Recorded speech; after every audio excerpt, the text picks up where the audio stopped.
My name's Laura, and I'm the younger of two sisters in what you might call a blended family. But blended implies some kind of harmony, and let me tell you, there wasn't much of that growing up. My mom had been married before, to some guy who died when my half-sister was 5. Then she met my dad, they got hitched, and pop. Out I came a year later. Sounds like a neat little package, right? Wrong. See, my mom had this house she inherited from her first husband. Nice place, nothing too fancy. She also owned a sewing factory. After she and my dad tied the knot, she asked him to help run the business. They made a good team, I'll give him that.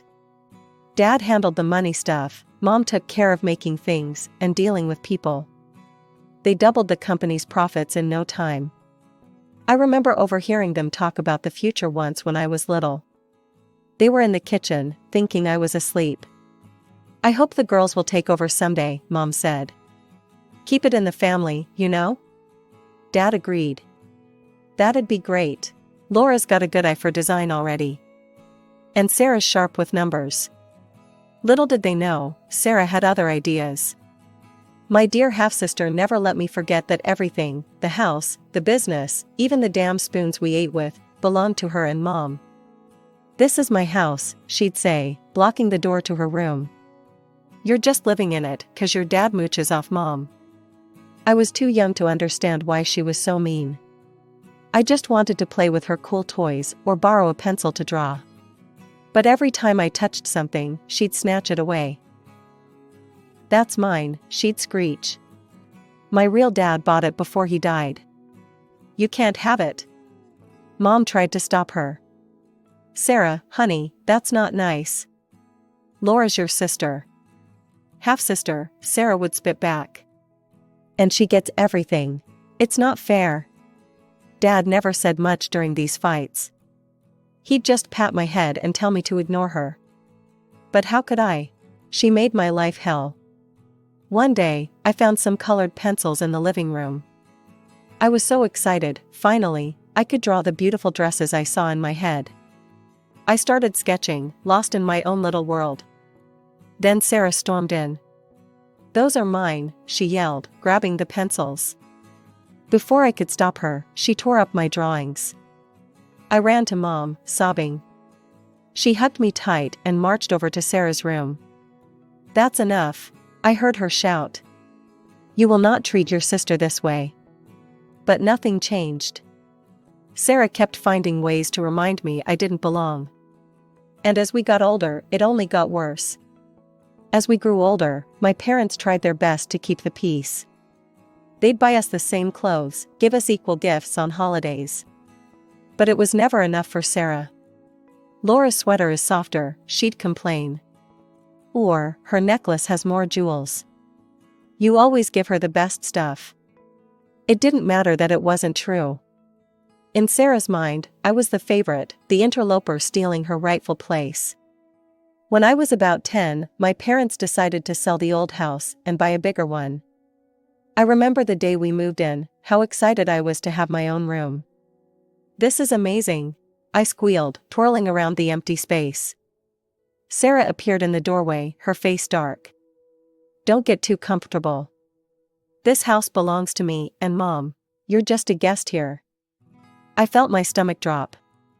Even in this new place, nothing had changed.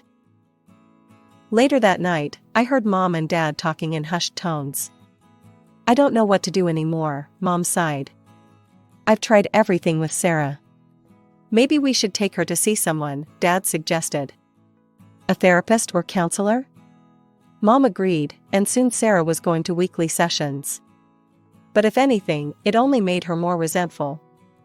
Oh, so now I'm crazy, she spat one day after a particularly rough appointment. You just want to fix me so precious Laura can have a perfect life. I wanted to scream that my life was far from perfect with her in it, but I kept my mouth shut. It never did any good to argue with Sarah. As the years went by, Sarah's victim complex only grew. Everything was someone else's fault, usually mine. She'd complain endlessly about how unfair her life was, how no one understood her. You're all against me, she'd say. You owe me for everything I've been through. I started avoiding her as much as possible, staying in my room or at friends' houses. Anything to escape the constant drama. When Sarah finally graduated high school and left for college in another city, it felt like the whole house breathed a collective sigh of relief. Maybe some time away will do her good, Mom said hopefully. For the first time in years, I felt like I could relax in my own home. No more walking on eggshells, no more surprise attacks of Sarah's jealousy. Those 4 years while Sarah was away at college were the happiest of my young life. I threw myself into my studies, especially art and design. I'd spend hours sketching clothes, dreaming up new styles. Mom noticed my passion and started bringing home scraps of fabric from the factory for me to play with. "You've got a real talent, Laura," she'd say, admiring my creations. For once, I felt seen for who I was, not just as Sarah's annoying little sister. I started to imagine a future where I could use my skills, maybe even in the family business. After graduation, I'd been accepted to a college in another city to study design, which was a dream come true. The night before I left for college, Mom and Dad sat me down for a talk. "We're so proud of you, Laura," Mom said, her eyes misty. "You know we support your dreams, right?" I nodded, feeling a lump in my throat. Dad chimed in. "We hope that after you graduate, you'll consider coming back to work with us. Your designs could really take the company to the next level." I promised to think about it, but honestly, I was eager to spread my wings.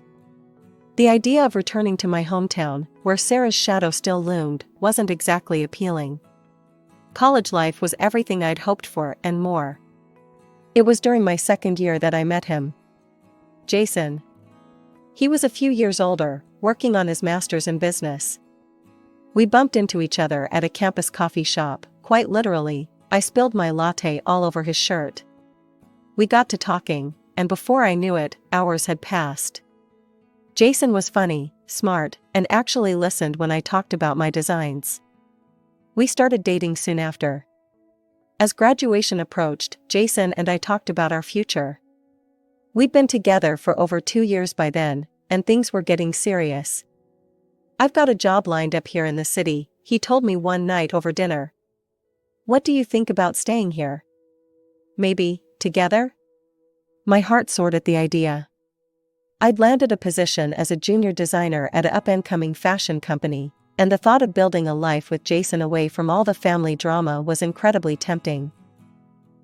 But I knew I had to tell my parents face to face. So, we planned a trip back to my hometown. I was nervous about introducing Jason to my family, especially since I knew Sarah would be there too. To my surprise, the visit went better than I could have hoped. Mom and Dad loved Jason, and even Sarah was, well, not exactly warm, but at least civil. She didn't make any snide comments or try to undermine me, which was a first. Over dinner, I broke the news about my job and my plans to stay in the city.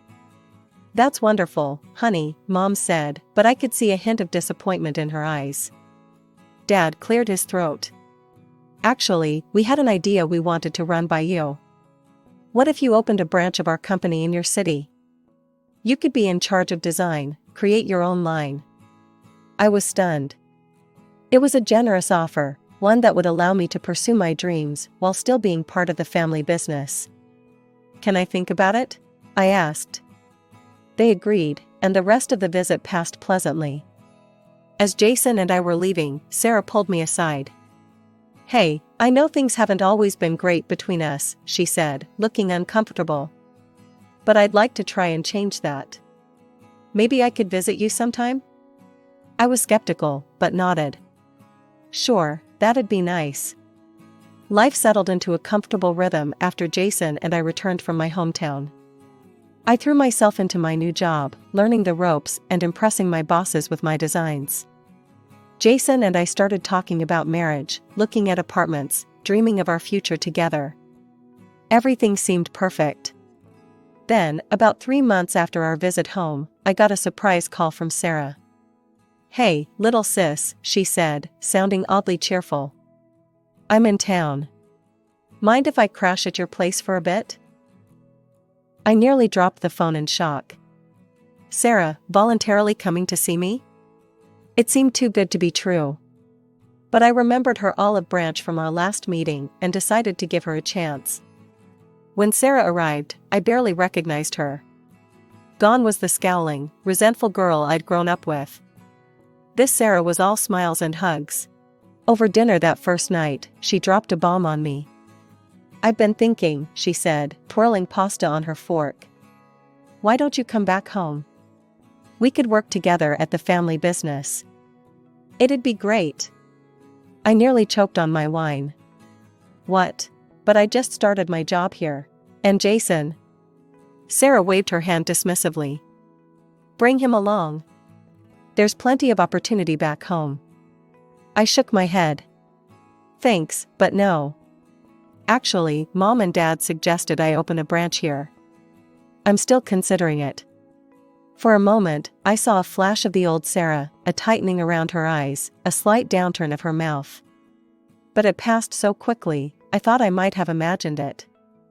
"Well, if you won't come home, maybe I could stay here a while longer?" she asked. "We've got so much catching up to do." Against my better judgment, I agreed. And to my surprise, living with Sarah wasn't the nightmare I'd expected. She was helpful, even taking over most of the household chores. We'd stay up late, talking about our childhood, laughing over shared memories. It felt like I was finally getting the sister I'd always wanted. One night, over a bottle of wine, Sarah brought up the idea of us working together again. "What if we opened that branch together?" she suggested. "You handle the design, I'll do the business side. We'd make a great team." The idea was tempting. Despite our rocky past, Sarah and I had been getting along so well. And having her business acumen could really help get the new branch off the ground. "Let me think about it," I said, not wanting to commit just yet. As the weeks passed, Jason started coming over more often. At first, I was nervous about how he and Sarah would get along, given our history. But to my relief, they seemed to hit it off. I'd come home from work to find them laughing over inside jokes, or deep in discussion about some business concept. It warmed my heart to see two important people in my life getting along so well. Jason and I set a date for our wedding, just 6 months away. I designed the invitations, carefully curated the guest list, and agonized over every detail of the menu and decorations. Sarah was there every step of the way, offering suggestions and support. Meanwhile, Jason and I had decided to open the branch of my family's company after the wedding. Sarah and I spent many evenings discussing our plans, getting more excited with each conversation. "We're going to make an amazing team," Sarah said one night, clinking her wine glass against mine. 2 months before the big day, I was juggling work, wedding prep, and future business plans. Life was hectic, but wonderful. Then came the call that changed everything. "Laura, it's Dad," his voice sounded strained over the phone. "Your mother, she's not well. She's been feeling poorly for a while, but you know your mother, always putting on a brave face." He paused, and I could hear the worry in his silence. "I'm struggling to keep up with everything, the business, the house." I didn't hesitate. "I'm coming home. Right now." When I told Sarah, she sighed. "I wish I could come with you, but I've got some important meetings I can't reschedule." I was surprised by her reluctance, but didn't push it. "It's okay. I'll keep you updated." The situation at home was worse than I'd imagined. Mom looked pale and fragile, nothing like the vibrant woman I remembered. The doctor's diagnosis was devastating, a tumor, requiring immediate surgery. I threw myself into action, taking over household chores, helping Dad with the business where I could, and most importantly, being there for Mom. I arranged to work remotely, squeezing in design work between hospital visits and home care. The days blurred together in a haze of worry and exhaustion. But finally, there was good news: the surgery was successful, and Mom was recovering well. Through it all, I tried to stay connected with Jason. We'd video chat daily at first, his face a comforting presence on my screen. "How's your mom doing?" he'd ask, his brow furrowed with concern. "Better today," I'd reply, forcing a smile. How are things there? Is Sarah behaving herself? He'd laugh and assure me everything was fine, but as the days passed, our conversations grew shorter and less frequent. I told myself it was just the stress of the situation, that things would go back to normal once I returned home. But a month into my stay, the video calls stopped altogether. My messages went unanswered. The silence was deafening. The gnawing worry in my gut wouldn't let up. After days of unanswered calls and messages, I couldn't take it anymore. I had to see Jason, to find out what was going on. I caught the next flight out, my mind racing with possibilities. Maybe Jason was sick. Maybe he'd lost his phone. Maybe. I didn't tell anyone I was coming. Some part of me wanted to surprise Jason, to see his face light up when he saw me. The silence that greeted me in my apartment was eerie. Then I heard it, a muffled giggle from the bedroom. Our bedroom. I wish I could say I hesitated, that I didn't barge in like some crazed person. But I did. And what I saw, God, I'll never forget it. Jason and Sarah. In our bed, naked and entwined. For a moment, the world stopped. I couldn't breathe, couldn't think. Then reality came crashing down. What the hell? I screamed, my voice breaking. They jumped apart, but neither looked particularly ashamed. If anything, they looked relieved. Laura, Sarah said, wrapping the sheet around herself. We didn't expect you back so soon. I couldn't believe what I was hearing. You didn't expect? Are you kidding me? That's all you have to say? Jason at least had the decency to look uncomfortable. Sarah stood up, still clutching the sheet. Look, sis, these things happen. Jason and we're in love. I felt like I'd been punched in the gut. In love? You've known each other for what, a few months? Sometimes you just know, Jason said, reaching for Sarah's hand. We didn't mean for this to happen, but... But what? I interrupted. You just accidentally fell into bed together? Sarah smiled sweetly. Laura, you should be happy for us. In fact, we were hoping you'd understand. Maybe even, let us use your wedding plans? I stared at her, uncomprehending. What? Well, everything's already paid for, she explained, as if talking to a child. It seems a shame to waste it. We could celebrate our engagement instead. I don't remember leaving the apartment. I don't remember the trip back to my parents' house. I just remember collapsing into my childhood bed, sobbing until I had no tears left. Mom and Dad found me like that. They didn't push, just sat with me until I was ready to talk. When I finally told them everything, Dad's face turned red with anger. Mom just looked sad. I'll call her, Dad said, reaching for his phone. This ends now. The conversation was short and brutal. I could hear Sarah's voice, shrill and defensive, through the speaker. Of course you're taking her side, she yelled. You always have. Well, guess what? For once, I'm the one who got chosen. How does it feel, Laura? Dad's voice was cold. Sarah, if you go through with this, you're no longer part of this family. Do you understand? There was a pause, then Sarah's voice, dripping with venom, fine. I don't need you anyway. I've got Jason now. The line went dead. Mom pulled me into a hug, her still fragile body shaking with sobs. I'm so sorry, sweetheart, she whispered. I'm so sorry.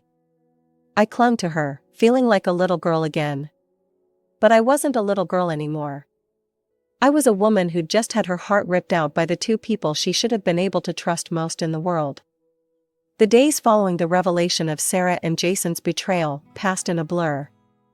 One moment, I'd be curled up in bed, unable to face the world. The next, I'd be researching lawyers, ready to sue them for every penny I'd spent on the wedding. It was during one of these angry research sessions that my phone rang. An unknown number. Hello? I answered warily. Laura? It's Margaret, Jason's mother. I nearly hung up, but something in her voice stopped me. She sounded devastated.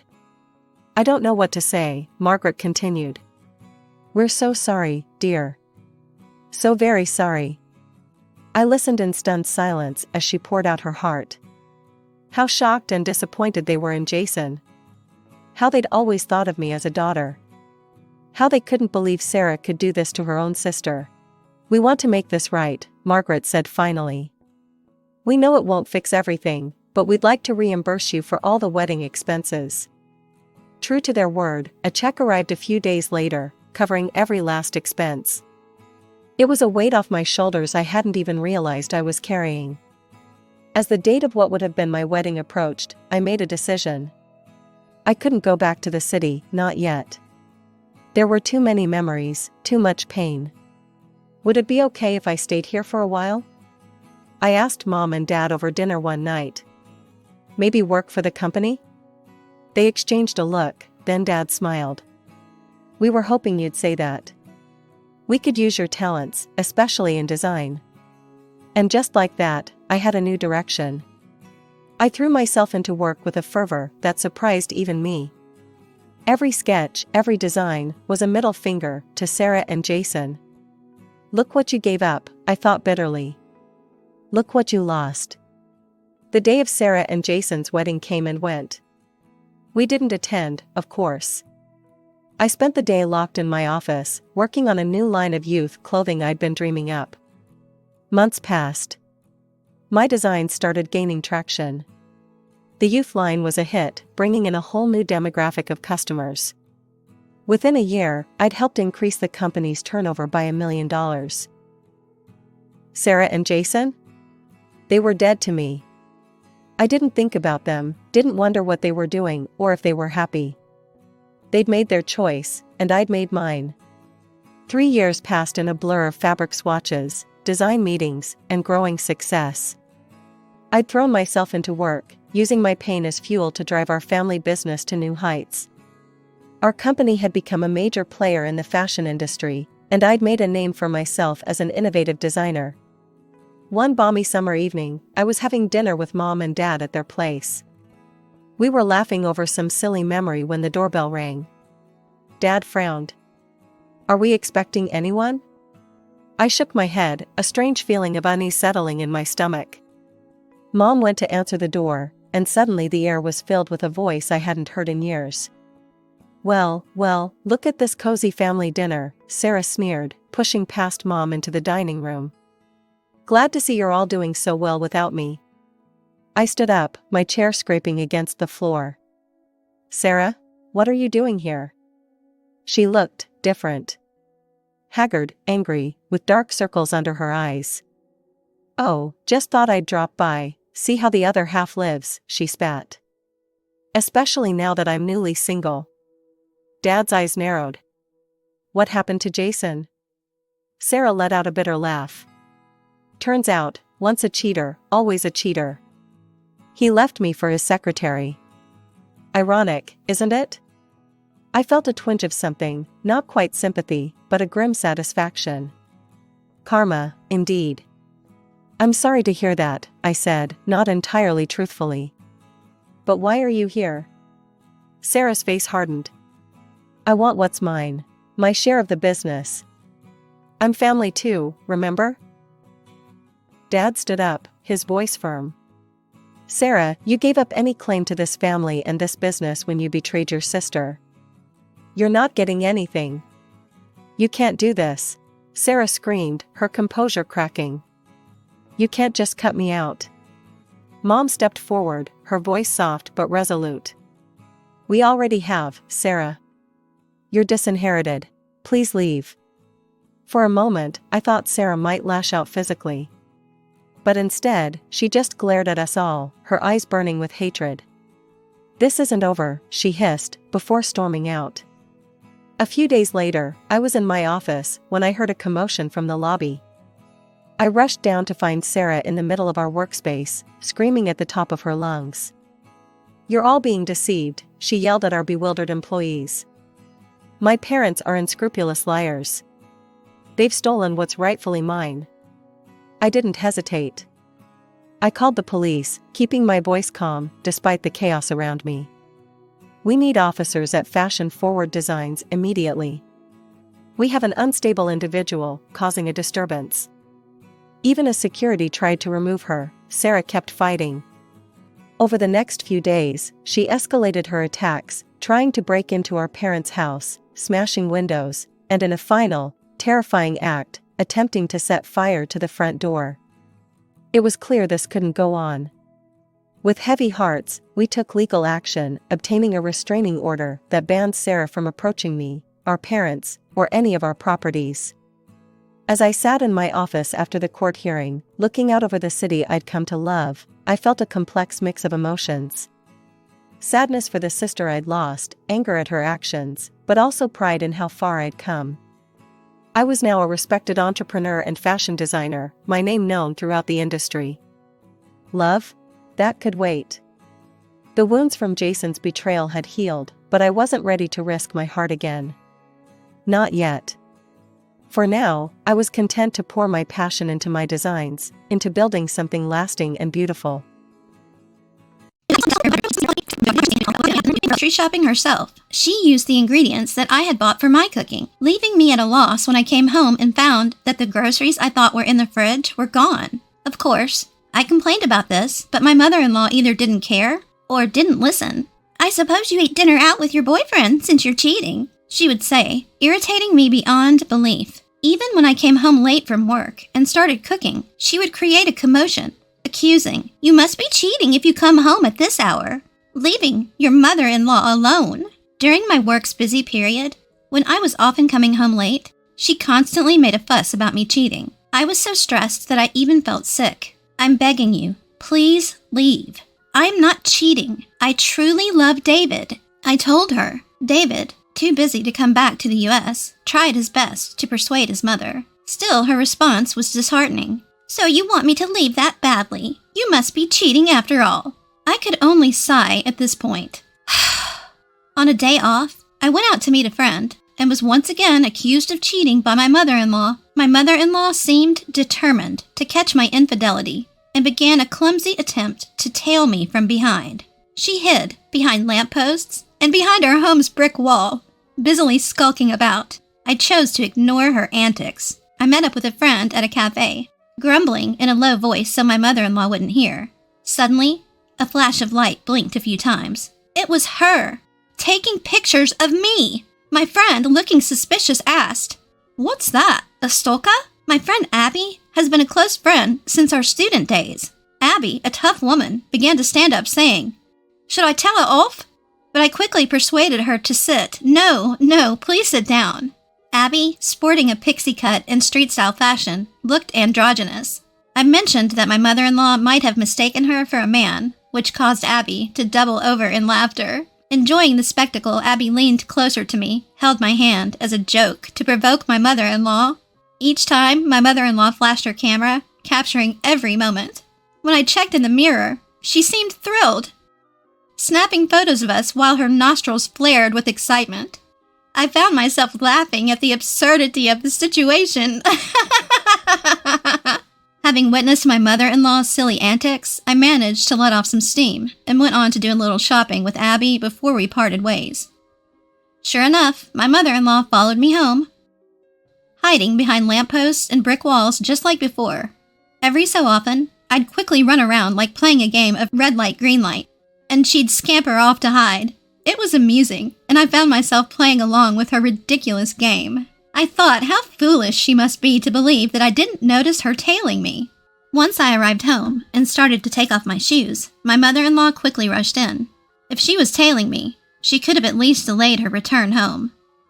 I was taken aback when she excitedly showed me a disposable camera. "Emma, I finally got proof of your infidelity. I'm going to send all of these to David, so be prepared." "Oh, really? Good luck with that." She didn't like my nonchalant response and spent the rest of the time buzzing around me like a nagging child. "Are you okay with this? It's proof of infidelity. Your face and his are both clear in the photos." But I calmly kept responding, "That's fine." While it was unfortunate that Abby's androgynous look got her mistaken for a man, David had met Abby several times before we got married.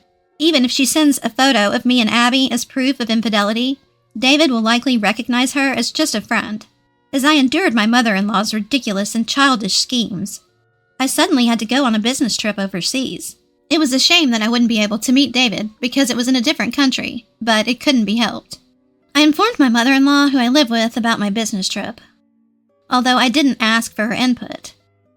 In her mind, it seemed to translate into a romantic getaway. While I was preparing for my business trip, my mother-in-law smirked and said, "It'll be a big problem if you come back pregnant from your romantic getaway.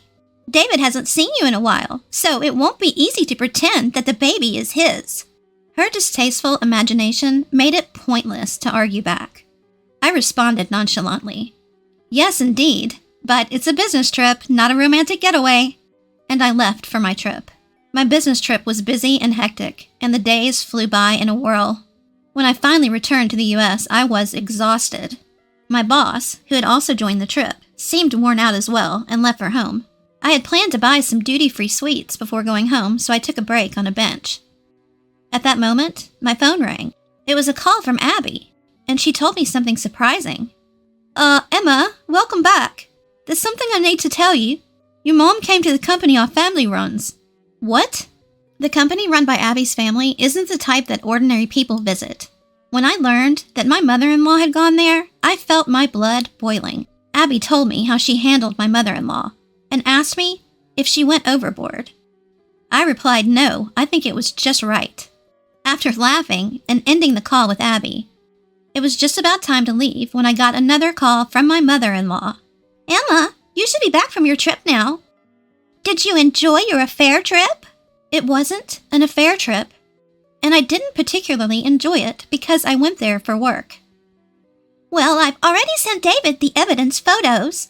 I simply responded with, "I see," to my mother-in-law, who seemed pleased with herself. Ignoring my indifference, she just kept on talking. "Actually, I moved, so your house is no longer there. I sold the old house, so you must be struggling without a place to go back to, but hang in there." I gave an uninterested "huh" to my mother-in-law, who happily laughed as she said this. "Enjoy your life in your new house." "Thank you, and please never come back to our house. After all, you're going to be divorced soon." I stood in the airport for a while after my mother-in-law hung up. What gradually filled my heart was not anger, but joy. I did it! I made a little fist pump and started my journey home with a light step.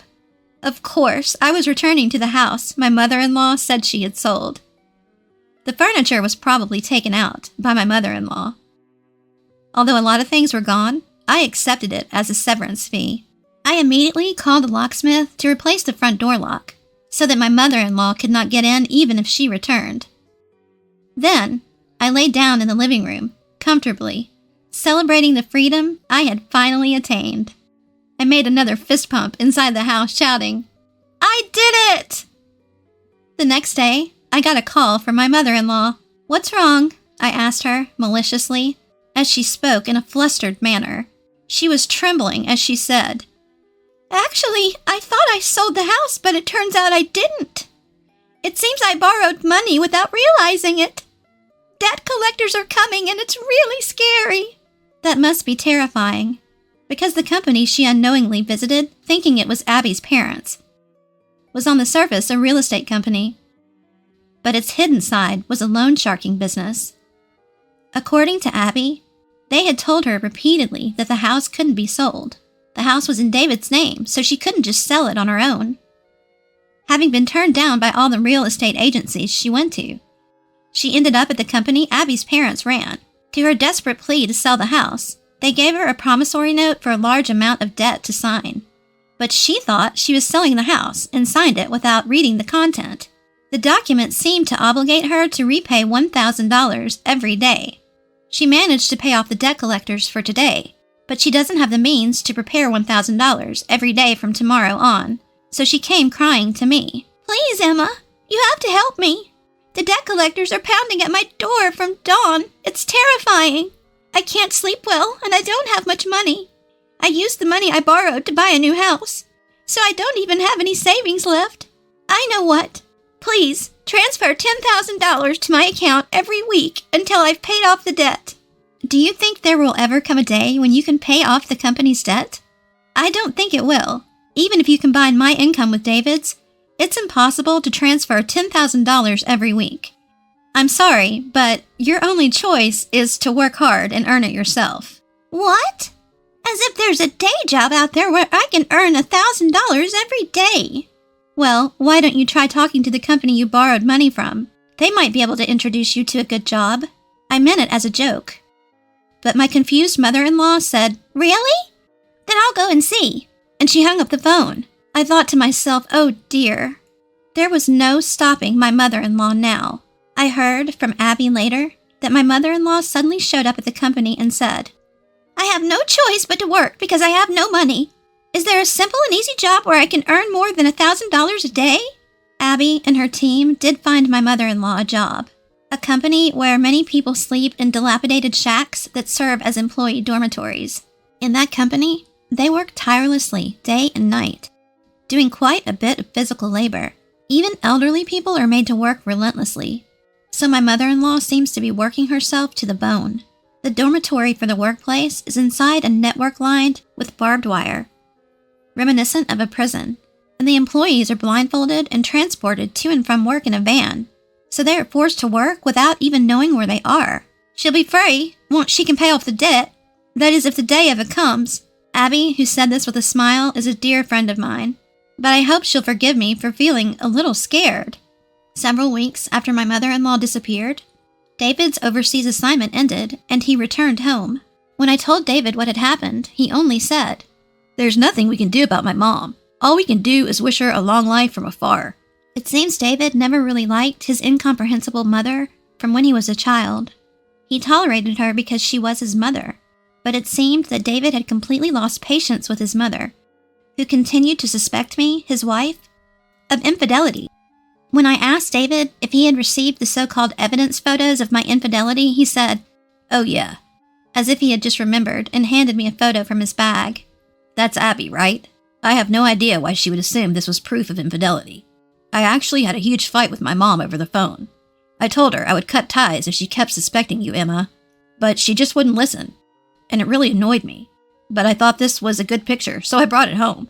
True, my mother-in-law might have had a knack for photography. What a waste. The photo of Abby and me taken from behind by my mother-in-law, paired with the beautiful scenery, had a sense of style, as if it were a page from a photo album. It was kind of funny how Abby was playfully making a peace sign behind her back. It was just so Abby. We owe Abby a lot. We should pay her a proper visit sometime soon. Just make sure you don't sign any documents she might try to get you to sign. I'll never sign any document that Abby gives me. Chuckling together, David and I were finally able to live like a newlywed couple. We had no idea what happened to my mother-in-law afterwards, but she's probably still doing hard labor somewhere in the States. We felt like we could find out where she was if we asked Abby, but neither David or I had any desire to track down my mother-in-law. David and I continued to live happily together, and I gave birth to our first child. We are enjoying our blissful days.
Get me out of this house. When I passed on Granny's desperate plea to my brother David, he exploded in anger, turning as red as a tomato. Then take her yourself. What? Me? You're the one complaining about how we do things. So, you take care of Granny. All right, I'll do it. I had no other choice but to agree. This is a dead end. David's completely controlled by his wife, Emily. The moment I realized it, I was seething with frustration. Emily is the worst. She's treating Granny like a servant and has sweet David under her spell. All for her own gain. I won't let her get away with this. I'll take back everything she's taken from us and leave her in shambles. Determined, I made my way to Granny's room. My name is Betty. I'm a 28-year-old secretary at a real estate firm run by David. I've recently married Stephen, a colleague from the same firm. Stephen, I'll be stopping by my parents' house before I come home today. All right, I'll meet you back at the house. Exchanging such words with Stephen is not out of the ordinary for us. That's how close I am with my family. However, there's a sense of distance I feel within my family. It's the names. My maiden name is Smith. Obviously, that's also Granny Jennifer and my brother David's last name as well. With both parents and grandpa already gone, I'm the only Johnson. It's not that I dislike it, but it does make me feel a bit lonely. I wonder if it'll feel even lonelier when David gets married. David is about to get married. Once he's married, he'll surely prioritize his wife over me. With this slight unease, I headed to my childhood home. Granny lives in a detached house. Apparently, Grandpa built it, and the building itself is quite old. I opened the heavy front door and called out to Granny. I'm home, Granny. Betty, is that you? Come on in. Granny's voice came from the living room. Following her voice, I walked into the living room to see Granny, David, and an unfamiliar woman. The woman gave a polite nod. Pleased to meet you. And who might you be? I'm Emily, your brother David's fiancée. David nodded slightly when I looked at him. I was aware David was getting married. But I didn't expect him to bring his fiancée along. The sudden introduction left me greeting her awkwardly. Pleased to meet you, I'm Betty, his sister. You're married, right? Emily asked, smirking unpleasantly. Thinking she might be interested in me, I simply nodded. Yes. Then why are you back here? You weren't kicked out, were you? Emily's laugh was tinged with sarcasm. Annoyed, I asked for clarification. What do you mean by that? Oh, no. It was just a joke, just a joke. Emily laughed. So, this is the type of person she is. Enjoying belittling others, a person with a nasty character. Realizing Emily's mean-spirited nature, I chose my words carefully to respond. I just stopped by to check on Granny. But it's good timing. I got to greet you. Is that so? Emily frowned. It seems she didn't find my reaction amusing. What did she want by making me angry? Was she planning to say something like she never wants to see me again because of that? While pondering, I turned my back to Emily. I'll go make some tea. We can talk after that. Oh, let me help you. Emily followed me. Once we entered the kitchen, Emily casually closed the door. Then she whispered to me in a voice quiet enough so Granny and the others couldn't hear. Putting on such a sanctimonious face, you're so annoying. Is that your true nature? You were pretending to be quite the nice person. It's the same with you, isn't it? Well, whatever, just don't get in my way. Emily pointed a finger right in front of my nose. Get in your way?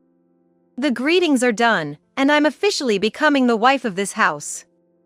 Eventually, this house will be mine, so let me do as I please without interference. Why would it become yours?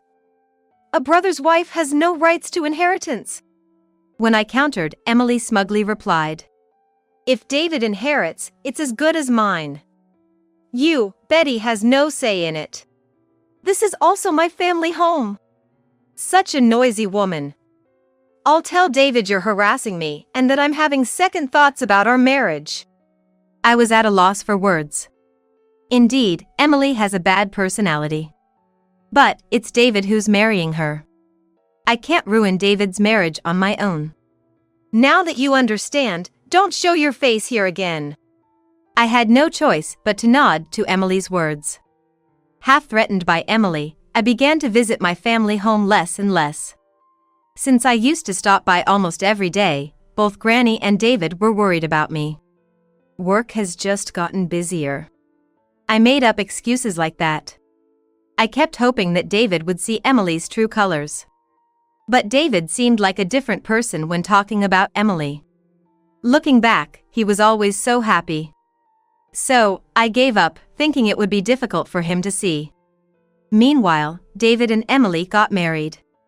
6 months flew by quickly, and I found it even harder to visit my family home. Even though I used to go there almost every day, now I only visited about once a month. It's not like I can't see Granny anymore. That's how I comforted myself. Then, one day, I visited my family home on a holiday and unusually, Emily was out. Granny, where's Emily? She went out with a man I don't know. David has been on a business trip since the day before yesterday. Seeing the opportunity, I took Granny out shopping. It was our first shopping trip together in a while. I was thrilled. But, contrary to my feelings, Granny seemed downcast. What's wrong, Granny? Oh. It's nothing. Granny dodged the question. But I found out the reason when we got to the supermarket. Emily took your money. No, it's not like that. Emily is just managing it for me. But it's your money, right? Why is Emily managing it? When I asked, Granny began to explain little by little. Shortly after David and Emily got married, Emily began pressuring Granny to hand over her account. I'll manage the money from now on. That's how Emily took control of Granny's account and stopped giving her any money at all. Furthermore, she dumped all the household chores on Granny and wouldn't even let her eat until they were done. Granny wasn't allowed to spend money freely, go outside, or even meet with friends. I buy you whatever you need, don't I? That was Emily's justification. What is that about? I was about to explode with anger. This is practically slavery. I had to do something. With that in mind, I took Granny to a nearby mobile phone shop. There, I got Granny a mobile phone she could use. Keep this with you. Why? I really want to help you right away, but Emily will definitely interfere. So, for now, think of this as a lucky charm. I taught Granny how to use the mobile phone. That's all I could do for the moment. I needed to prepare various things. My mind was filled with thoughts of Granny. Then, on a certain holiday, a woman named Melissa who lived in the same apartment complex visited my room. Betty, can we talk? It's about Jennifer. Melissa started like that. She was an old friend of Granny's, and they used to meet regularly. According to Melissa, she hadn't been able to see Granny recently. I even tried visiting her house earlier. Earlier, Melissa had gone to see Granny for a particular reason. But Emily came out and drove Melissa away. She's the worst. She dumps all the housework on me, and she's always out having fun. She's too busy harassing me to have any time to see you. That's what she apparently said. That's exactly what Emily has been doing. Hearing Melissa's story, I was utterly furious. Also, when I was leaving, I caught a glimpse of Jennifer, and she looked much thinner. Her complexion was bad too. You should really take her with you. It had only been a few weeks since I last saw Granny. What happened in this short time? I immediately called Granny's mobile phone. Right away, I heard Granny's screaming voice. Help me, Betty! Get me out of this house! The moment I heard that, I rushed out of the house. Jumping into my car, I headed for my family home. Granny! Are you okay? Shouting at the entrance, a surprised David came out. What's all the fuss about? David, the thing is… I spilled everything Emily did to Granny to David. But David just frowned and ignored it. Emily wouldn't do such a thing. You're mistaken. But Granny said get me out of… The moment I said that, David's face turned red as he yelled at me. Enough! Then take her in yourselves. What? Me? You have a problem with how we do things, right? Then you take care of Granny. Yes, I'll take her in. I had no choice but to agree. It's hopeless. He's completely under Emily's control. Realizing that, I was so frustrated I could hardly stand it. Emily is the lowest of the low. She's treating Granny like a slave, and has sweet David under her thumb. And she does all this just to benefit herself. I'll never forgive her. I'll take back everything she's taken from us and leave her in shambles. With my resolve set, I headed to Granny's room. As I opened the door, Granny came rushing out. Thank you for coming. Granny was in tears. As I hugged her, I realized she had become shockingly thin. Granny, are you eating properly? Yes, I'm fine. Contrary to her words, the sound of Granny's stomach rumbling could be heard. Hearing that, I told Granny. Granny, come to my house. Let's eat till we're full together. I took Granny's hand and led her out of the room. Heading to the entrance, Emily was waiting for us. With a displeased look, Emily said to me, Are you really taking her? I've been patient until now, but I can't take it anymore. You'll be troubled without access to Granny's pension, though. I don't know what you're talking about, but leave the payment for the care I've provided. Emily stretched out her hand, demanding money at this point. She really has some nerve. Ignoring that, I brushed off Emily's hand. You must be satisfied now, driving Granny out. You'll get the house, and you can live here with David. If you're willing to renounce your inheritance, I might just be able to overlook this. Emily burst into laughter. Angered, I snapped back in a fit of pique. I'll renounce the inheritance, but if you plan to live here, you need to pay rent. Rent? Why? This house is in Granny's name. If you're kicking Granny out to live here, it's only natural you pay rent or buy the place. David panicked at my words. What's that supposed to mean? This is my family home. So what? Legally, it's Granny's house. It's not your house right now. That's… David was at a loss for words.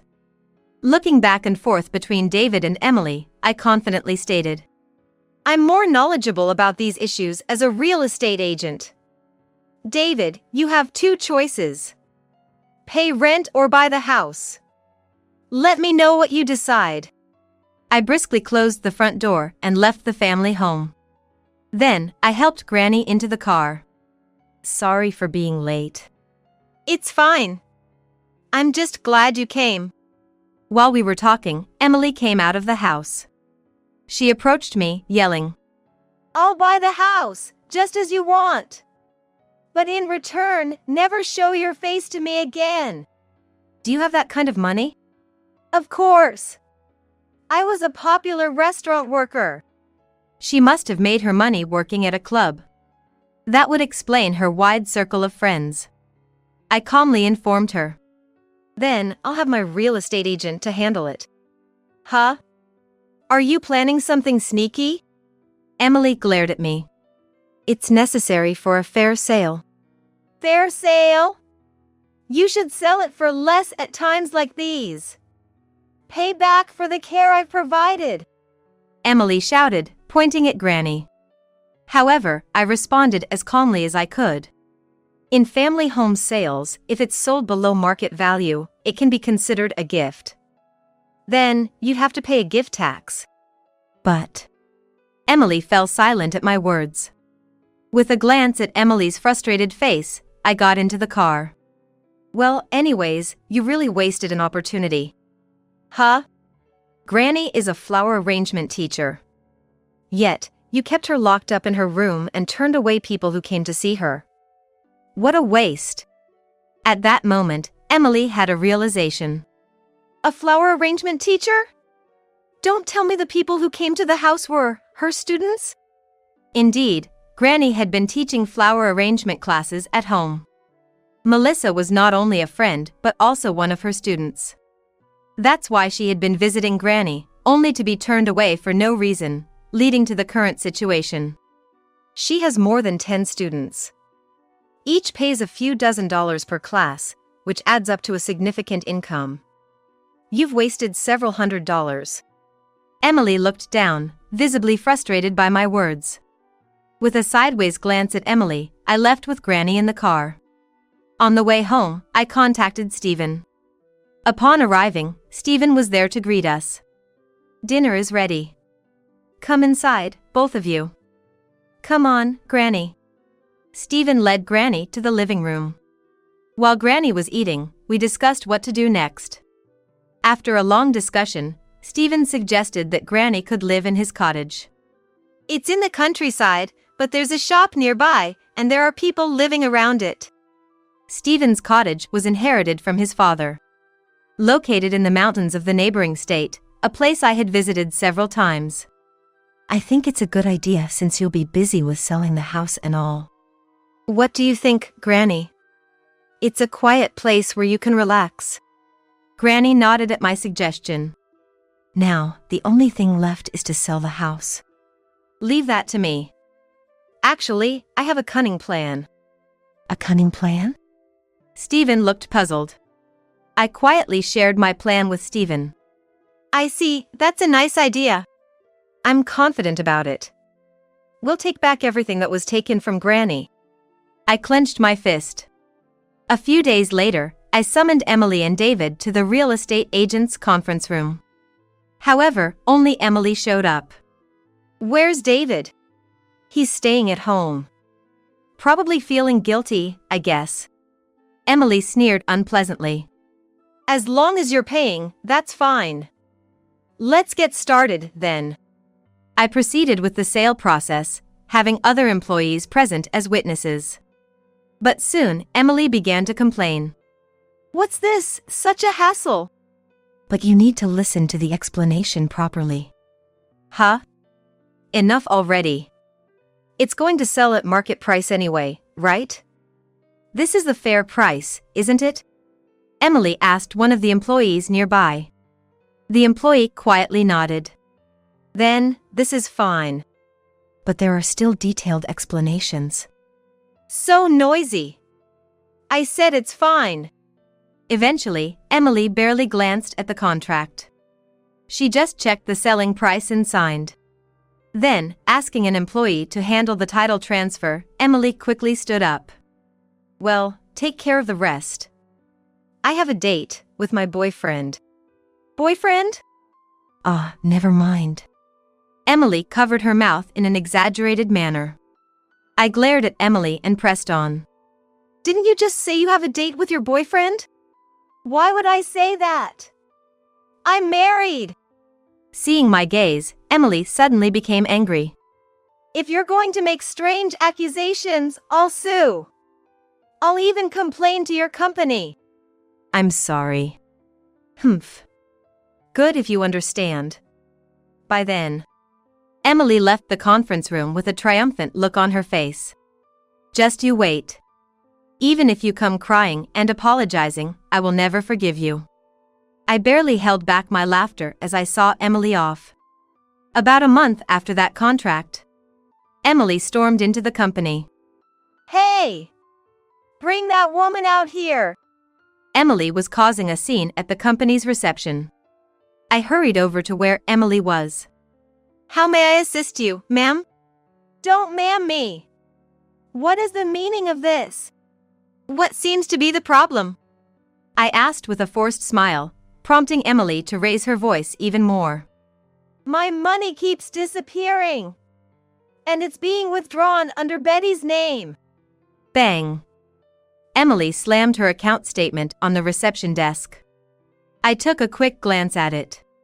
Then, with a malicious smile, I informed Emily. I don't see any problem. Why do I have to pay you? I've already paid for the house purchase. Indeed, we had received the lump sum for the house a little while ago. But the withdrawal she was talking about was something else. Seeing as she didn't understand, I explained to Emily in detail. That would be the leasehold fee. Leasehold fee? What's that? It's the fee for renting the land, also known as ground rent. Actually, the land that Granny's house is built on belongs to me. Not that I owned it from the start. When I started working, I found out my family home was built on leased land, so I went out of my way to buy it.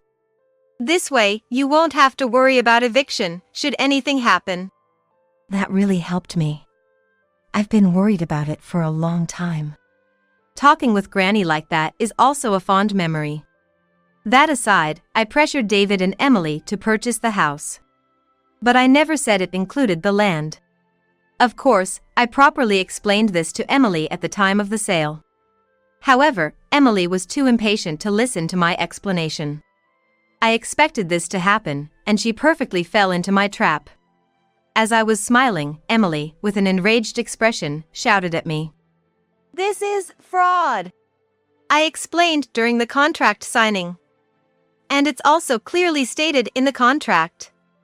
Though, I must admit, the leasehold fee is quite high compared to the market. I smiled, and Emily bit her lip and retorted. Charging more than the market rate is fraud. No, the leasehold fee varies depending on the local situation. It's determined by the agreement between the lessee and the lessor. You agreed to my proposal, didn't you? When I asked, Emily shook her head. I didn't know anything about it. You said this is fine at the time of signing, didn't you? That's, well. Even Emily seemed to recall something at that point. I looked firmly at Emily, who was avoiding my gaze, and quietly stated. That's the situation, so please continue to pay the leasehold fee. Don't joke with me.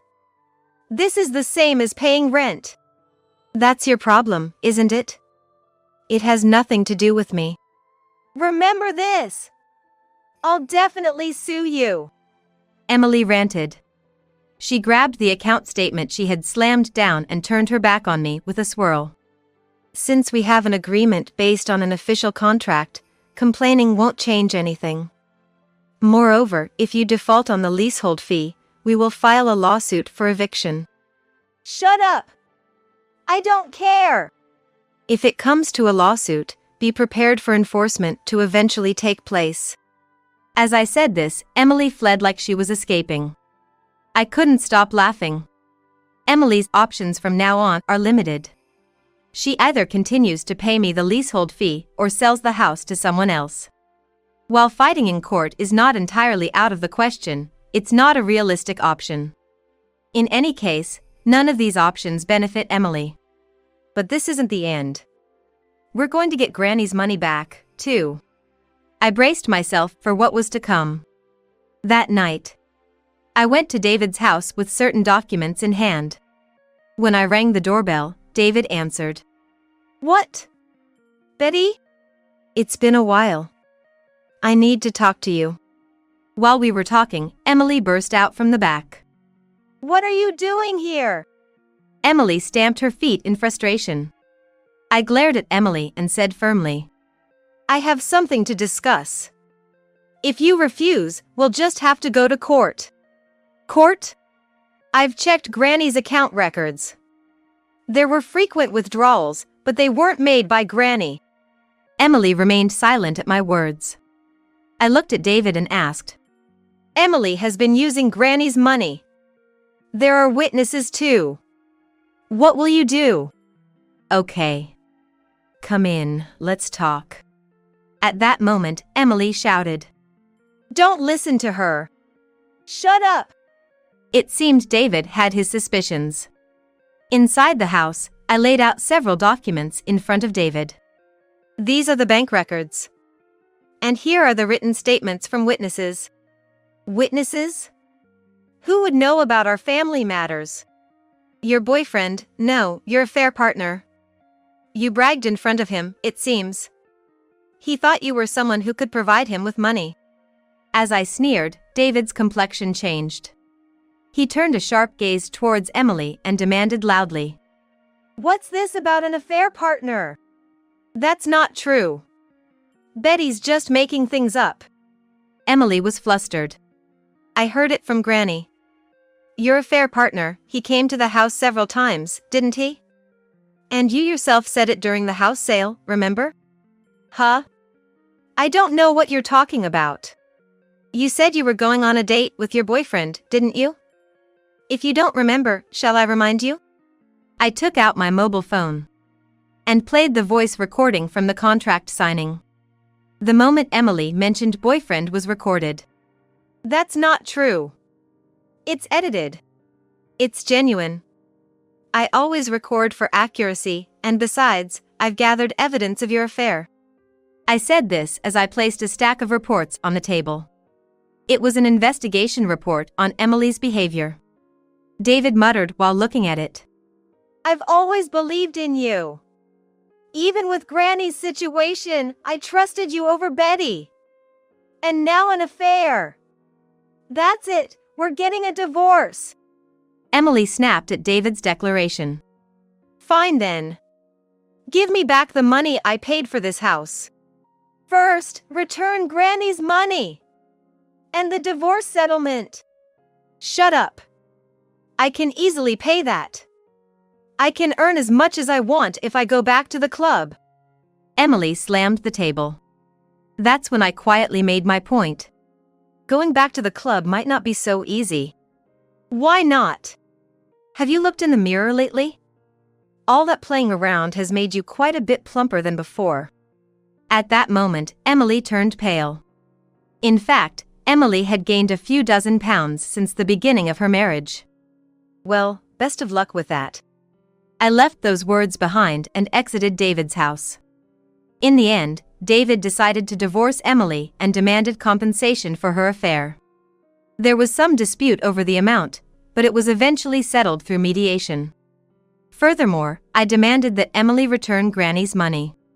Thanks to Emily's affair partner, who talked, Emily couldn't argue back and agreed to return the money promptly.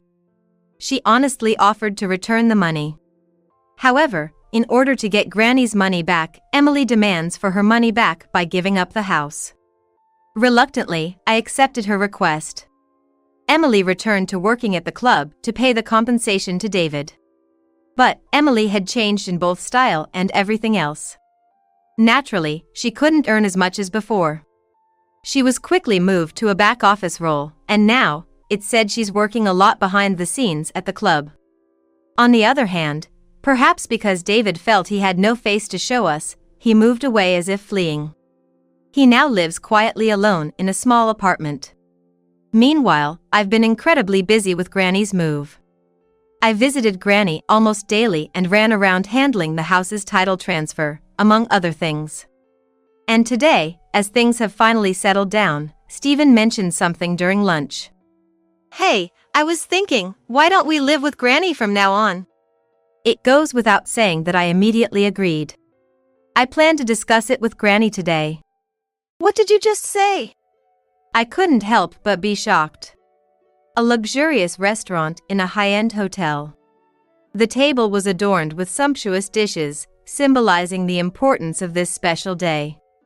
Sitting across from me was Brandon, the father of my daughter's fiancé, with a malicious grin on his face. Sarah grew up in a single-mother household, and she didn't even go to college, right? She must have had a tough time.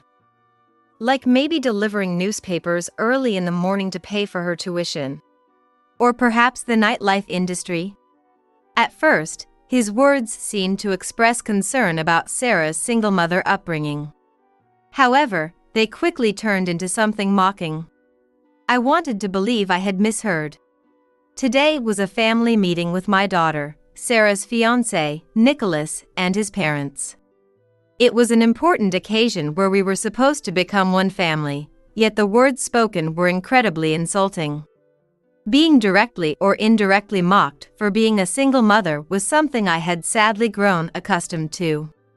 But this time, the setting made it even more intolerable. Is that so? You must have had a hard time. Miranda, Brandon's wife, sitting next to him, said something unbelievably condescending, as if she truly pitied me from the bottom of her heart. What is wrong with these people? Their behavior was beyond rude. Sarah had told me a bit about Nicholas's parents beforehand. Brandon, a well-known lawyer, famous not only for his skills, but also for the many bad rumors surrounding him. And his wife Miranda, a daughter from an upper-class family who married the son of a lawyer. I had heard she was kind, but judging by her current behavior, she seemed extremely naive. Dad. Mom, how can you say that to Sarah and Jessica? It's disrespectful. Nicholas, sitting next to Sarah, tried to soften the situation. He finally got over the shock of Brandon's abusive remarks and turned red with anger. Sarah had told me that Nicholas was gentle and rarely raised his voice.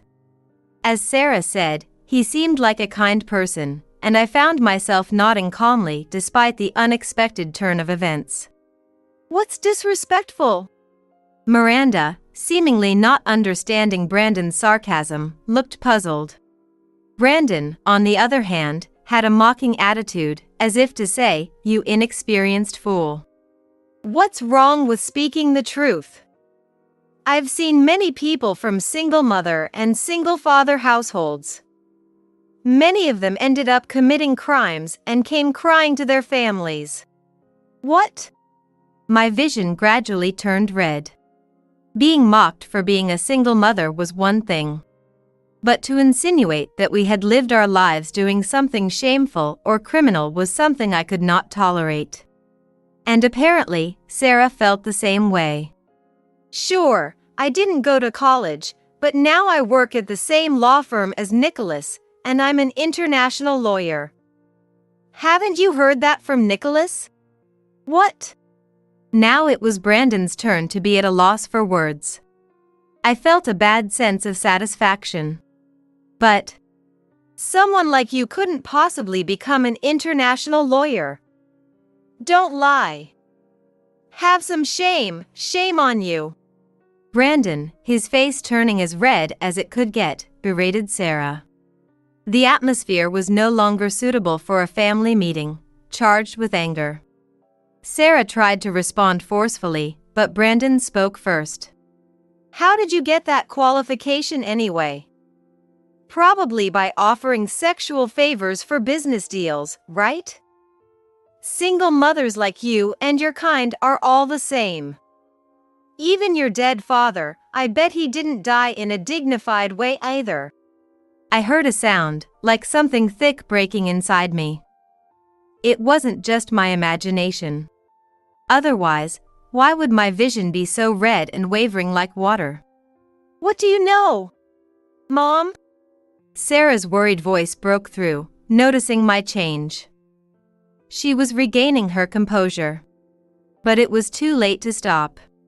What do you even understand? My husband died helping others, standing up for his sense of justice. You know nothing about him, about us who loved him and his sense of right. I am Jessica. I met my husband, Rodney, back when I was still a student. At that time, I was confident in my language skills and, being young, I traveled abroad alone. It was during a long summer break. I didn't join any tour groups, just wandered around tourist spots with a guidebook in hand. I knew there were dangerous areas, so I took all possible precautions against theft and pickpocketing. But I am a young person venturing out of a safe area for the first time. I was quickly targeted by a shady local man. "Hey there, beautiful. First time here? I know some beautiful spots not in the guidebook. Let me show you around." No, thank you. Please leave me alone. Looking back, my foreign language skills were terrible.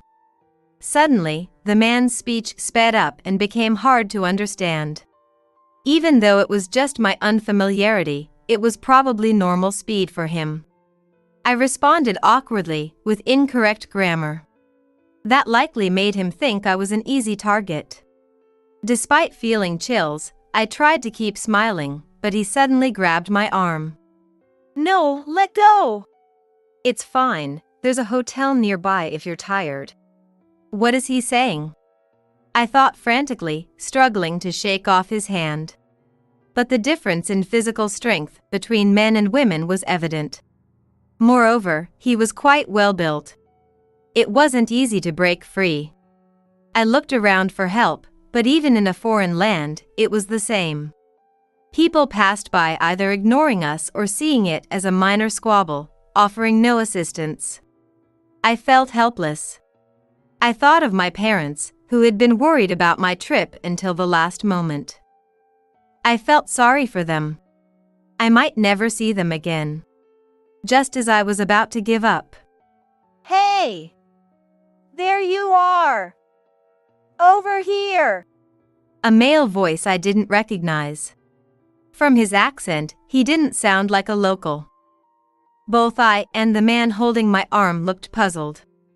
Unfazed by the tense atmosphere, the man, likely from my own country, approached us with a smile. Who the hell are you? Thank goodness I found you. She's my friend. I lost sight of her for a moment and got worried. Who are you?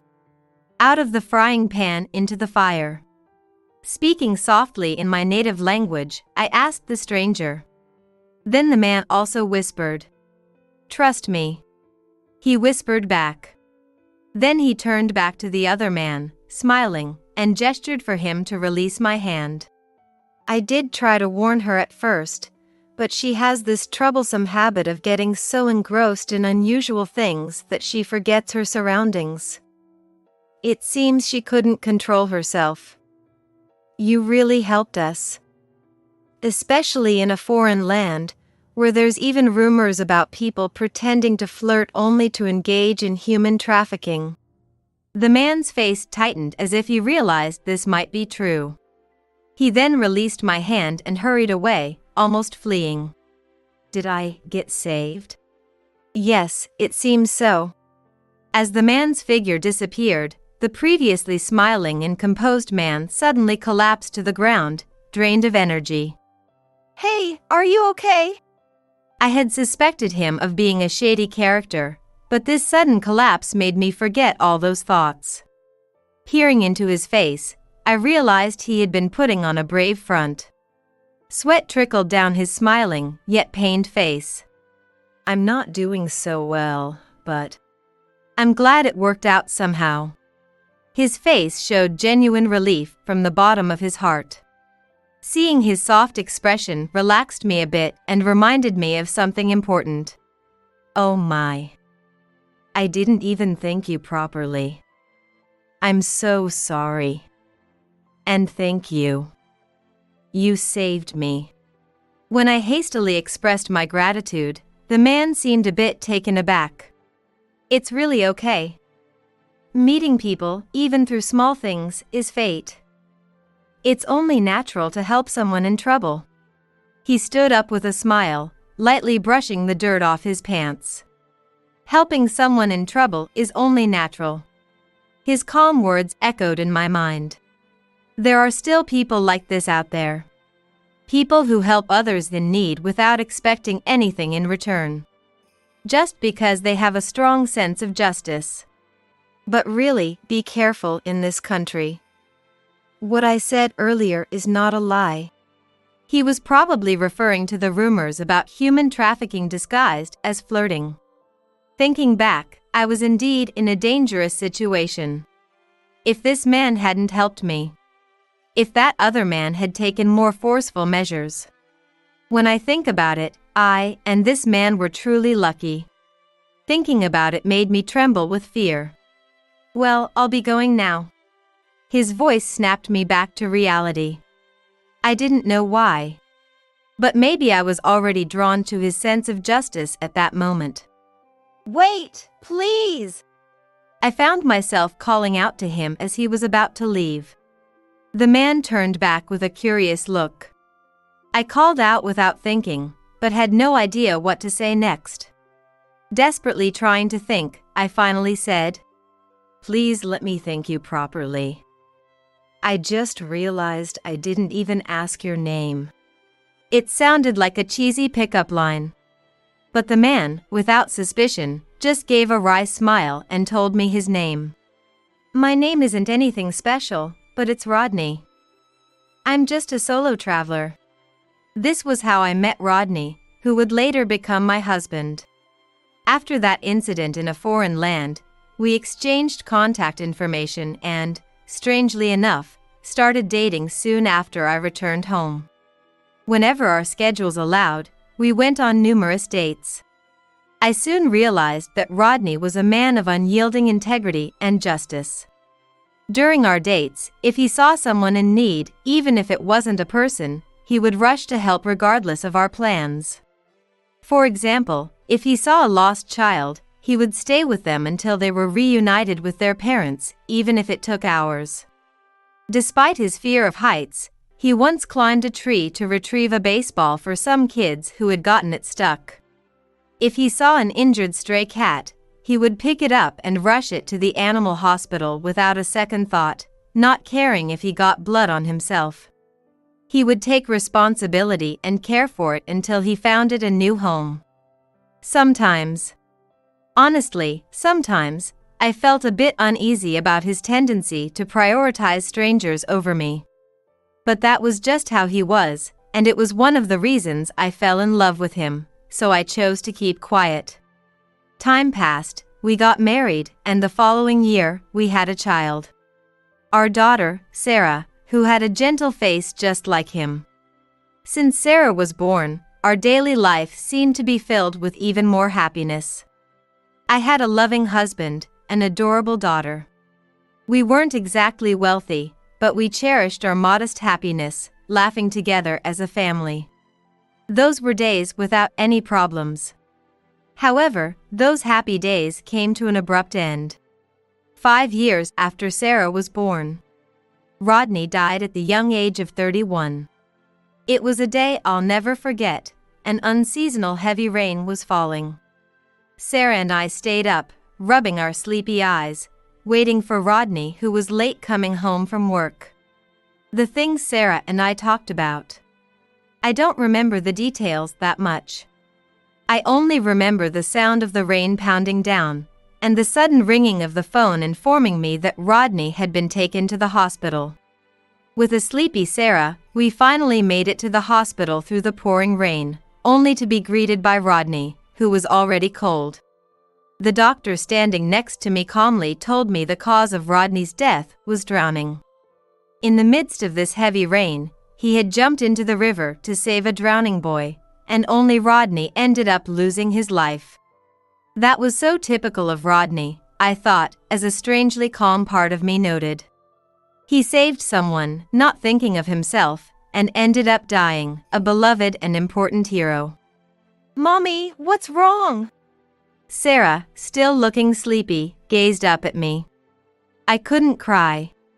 I couldn't let myself cry in front of Sarah, who didn't understand what was happening. I desperately tried to hold back my tears. But, "Mommy, why is Daddy sleeping? Sarah, stop!" I instinctively stopped Sarah, who was trying to approach Rodney, and hugged her tightly. I didn't know why I did that myself. "Mommy, it hurts," Sarah said from within my arms. But I didn't let go, holding her even tighter. As if to shield her from the reality of Rodney's death, I hugged her small body. Also, as if to shield myself from that same reality. That small, moving warmth. A sign of life. Unable to bear it, I silently let my tears flow. What followed were stormy days. I held Rodney's funeral, desperately, watching Sarah, who finally understood Rodney's death, sobbing. Someone claiming to represent the boy Rodney saved came to the funeral, but I don't remember much, being overwhelmed with arranging the funeral while feeling a deep sense of loss. Even after the funeral, peace did not return to us. With Rodney gone, we became a single-mother household. Fortunately, with the savings Rodney left us, the job I had before Sarah was born, and the support from many people who admired Rodney, we managed to get by. However, relying on that alone would eventually lead to running out of resources. Therefore, I decided to start working again once things had settled down a bit. I worked day and night, without regard to the time.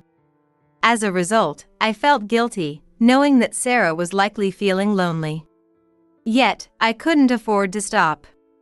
Of course, there was the financial aspect, but more importantly, it was because of a promise I had made to Rodney one day. Sarah should see the world. It might be difficult to do it the way I did, but I want her to see the world, to understand it. And one day, I hope she becomes a kind person who can help those in need. These were Rodney's words, often repeated like a mantra during his lifetime. I wanted Sarah to see the world.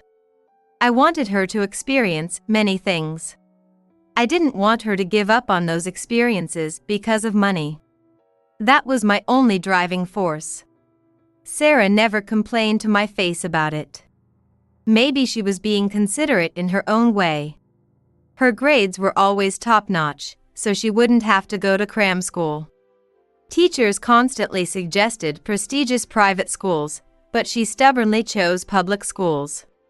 She went through public middle and high schools, and then came the time to think about her next steps. Mom, I have a favor to ask. Sarah said this abruptly. Ever since Rodney passed away, Sarah had never made such a selfish request, possibly out of consideration. Her wish was to travel the world instead of going to college. She wanted to see the world and experience things that school and books couldn't teach, things that could only be understood on the ground. Even knowing her true feelings, I couldn't help but wonder why. As a parent, I wanted her to go to college without worrying about finances and to live a happy life. While I had those thoughts, I also questioned if going to college and living in a narrow world would truly make her happy. Was it right for a parent to crush the first selfish wish of a child who had endured so much until now? Could I, with my own ego, destroy the wishes and promises that Rodney had always spoken of during his life? The answer was, of course, no. All right, go ahead. Fortunately, I had saved enough money over the years to cover the travel expenses without needing to splurge. When I told her this, Sarah cried with joy and repeatedly promised to work and pay it back. But I refused, saying that after all the patience she had shown, she should allow me to do this much. And so, after graduating from high school, Sarah set off on her journey around the world. By coincidence, it seemed as if she mirrored Rodney's image from that day, something I hadn't shared with her. Every day, without fail, I received a message from Sarah, not only to let me know she was safe but also to share her experiences. There might have been issues with international signals, but it was likely she was also being mindful of communication costs. She had grown into such a considerate child. The messages varied slightly each day, usually consisting of text and photos from her travels. Sometimes, she expressed amazement at the crowds and high prices in major cities abroad, along with photos of skyscrapers she had never seen before. Other times, she shared how people helped her when she was struggling in a foreign country, along with heartwarming photos of her with those who had helped her. There were also times when she entered developing countries, where she was deeply moved by the locals' determination to live their lives despite their circumstances. She felt ashamed of herself for having given up on various things because of being from a single-parent household. With such messages, she sent beautiful photos of sunsets she had seen with the local people. One day, amidst the joyful yet humbling exchanges of messages, there was a note saying, "I'm coming back soon." It read, "Mom, I want to become an international lawyer. When I return, I will study law, go abroad, and get qualified as an international lawyer. I want to help people from many different countries. Sarah didn't know much about Rodney's sense of justice and desire to help others. It was one of the traits that attracted me to him and made me love him deeply. I never realized that Sarah had inherited this beautiful quality from him. She truly grew up to be a kind person, just like you wished. I reported Sarah's growth to Rodney's photo while showing him the message. In the photo, he seemed to have a bittersweet smile. And then, time passed again. When Sarah returned, she worked at a law firm while saving for exam fees and studying for her lawyer qualification. I offered to cover the exam fees, but she refused and insisted on achieving it on her own. Is this what it means for a child to become independent? While feeling proud of Sarah's growth, I also felt a tinge of loneliness. Although she declined financial support, I helped her in other ways, particularly in her daily life. I made her late-night snacks when she worked late and packed sandwiches for her lunch to save on food expenses. "You don't have to go through all this trouble," she said with a wry smile, but she accepted my help nonetheless. Years passed since the journey that changed Sarah, and she finally qualified as a lawyer and worked at a law firm. There, she gained more knowledge and experience, and eventually, with her boss's permission, went abroad. In a foreign land, she achieved her dream of becoming an international lawyer. She sent me this news when she turned 27. Since then, a lot has happened. Just like the day she told me she wanted to become an international lawyer. Along with the notification of her qualification, there was a photo of Sarah smiling. I showed the message to Rodney's photo. "Sarah has grown into a kind person, just like you. She will help many people through law. There will be tough times and challenges. So please, watch over her from your side." I thought of Rodney and made my wish. I had no idea then that a year later, Sarah would meet her future spouse at work and decide to get married. And that I would face such an insulting situation at that family meeting. I quickly recounted my memories and promises with my late husband, and proudly told them about our daughter who inherited his sense of justice and became an international lawyer. Suddenly, the room fell silent. Even the unpleasant parents of her partner, Nicholas, and Sarah herself froze in shock. I had done it. But, although I felt sorry for Sarah, I had no regrets.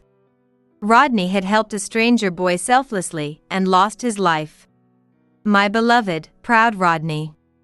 I won't tolerate anyone mocking his life and the reason for his death, even if they are the parents of my daughter's spouse. Brandon's face turned red with anger. Next to him, Miranda paled and looked back and forth between Brandon and me.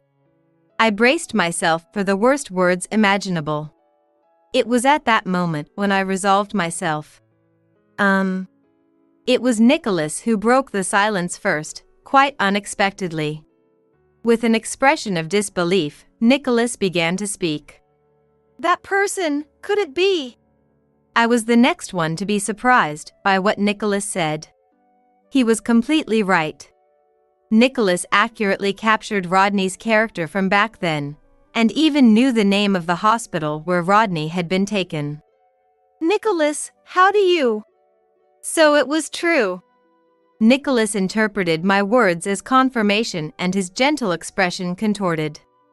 It was a mixture of joy and regret, a kind of bittersweet smile. Then, suddenly, he apologized deeply. It was more than just an apology. "Nicholas? Nicholas! What are you doing?" Brandon, enraged, tried to make Nicholas stand up, but Nicholas brushed his arm away and apologized even more deeply. "Jessica and Sarah. Even though I didn't realize it, my parents were incredibly rude.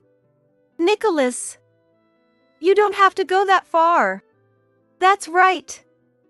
We understand your feelings, Nicholas. Even though we urged him, Nicholas stubbornly refused like a child. No, my parents did something that terrible. Sarah. It might be hard to believe, and even I still can't believe it, but the boy your father saved was me when I was young. It was now our turn to be surprised by his words. This was Nicholas's story. At the time, he was severely bullied at school because of Brandon's bad reputation. On that day, he encountered bullies on his way back from tutoring, and they threw his important tutoring bag into the river. Trying not to worry his parents, he attempted to retrieve the bag by himself. However, young Nicholas slipped and fell into the river. The river, swollen with rain, had a swift current, making it impossible for him to return to the shore on his own. In that situation, Rodney dived into the river to save him, without any regard for his own safety. Rodney first brought Nicholas to the shore, then jumped back into the river to retrieve the bag that had been swept away. Just because Nicholas was in trouble. And as a result, Rodney died. Nicholas knew the name of the hospital where Rodney was taken because his worried housekeeper, who came to pick him up, had called it in. Nicholas was also taken to the same hospital by the paramedics as a precaution. Later, young Nicholas, upon hearing from the nurses that his savior had died, tried to apologize to our family immediately. However, he was prevented by Brandon, who was a renowned lawyer at the time. If it became known that the son of a famous lawyer was bullied and caused someone's death, it would damage his reputation. For such conservative reasons, he left the apology to his representative. Nicholas deeply regretted it. If he hadn't jumped into the river, if he had been more responsible. If he had been a person of justice. Since that day, Nicholas swore to become a lawyer who could help others as much as possible, just like Brandon, but never like Brandon, who was drowned in power. A different kind of silence enveloped the room.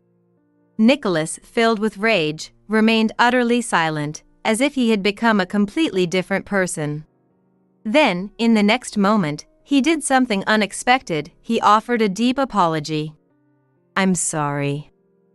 I didn't realize you were Nicholas' benefactor. I spoke out of turn.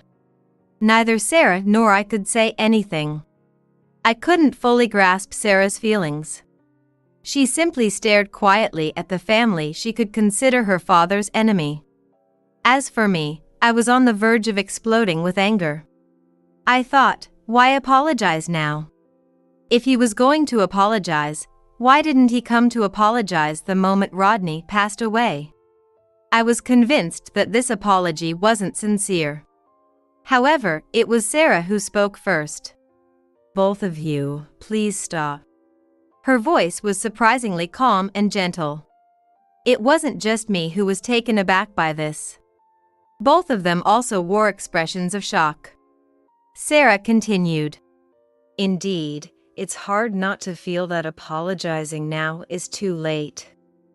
Brandon, as a fellow lawyer and as a person, I find it difficult to forgive you for not coming to apologize immediately. Brandon's face flushed red again. But, perhaps realizing he stood no chance, he only let out a small groan. Sarah continued to address him. I'm sure my father would say this. He'd say he was just glad that the boy from that time is safe. That's all that matters. Then, crouching in front of Nicholas, who was still kneeling, Sarah spoke with a tearful, bittersweet smile. My father saved you, and you've carried on his sense of justice. I know this because I've watched you in the office all these years. So, Nicholas, who has carried on my father's will, please marry me. Are you sure? Yes, that is an unchangeable fact. But it's also true that you've inherited my father's sense of justice. Tears streamed down Nicholas' cheeks. Then, grasping Sarah's hands tightly, he said in a voice full of emotion. Thank you, Sarah. I'll make sure to make you happy. As Nicholas finally broke down in tears, Sarah gently embraced him. Seeing such a tender moment between the two of them, the anger and resentment within me began to melt away gently. When I looked over at Brandon, he had an awkward expression and was looking away. Perhaps, in his own way, this was his way of acknowledging Sarah and Nicholas's marriage. Was it all right to feel relieved about this? I'm sure Rodney would have said it was. Thinking this, I sent my silent blessings to Nicholas, who was sobbing, and Sarah, who was gently comforting him. At the end of such an eventful day, with the world bathed in the colors of sunset, Sarah, Nicholas, and I found ourselves at a certain place. Rodney's resting place, the cemetery. I am deeply sorry that I couldn't come to thank you back then because I went against my father's wishes. Although it's late, it's thanks to you that I am here now. Thank you very much. He said his gratitude. Sarah also spoke to the grave. Dad, I still feel lonely without you, but thank you for saving Nicholas that day. Then she laid the bouquet of flowers she had been holding. Today, since it was mainly about Sarah and Nicholas's report, I stood quietly in the background. Although it might be too much to say, I'll do as much as you did. I promise here and now to help those in need and to protect Sarah from now on. So Dad, please watch over us from the sky. I will also do my best to help as many people in need as you and Nicholas. The two of them made their vows in front of Rodney's grave. My daughter, who had grown strong over time, and the young man who had inherited Rodney's sense of justice. Rodney, are you seeing this? The things you did were never in vain. Even though you are gone, your will lives on and is being carried forward. Feeling the joy in my heart, I shed tears for the first time since that funeral day.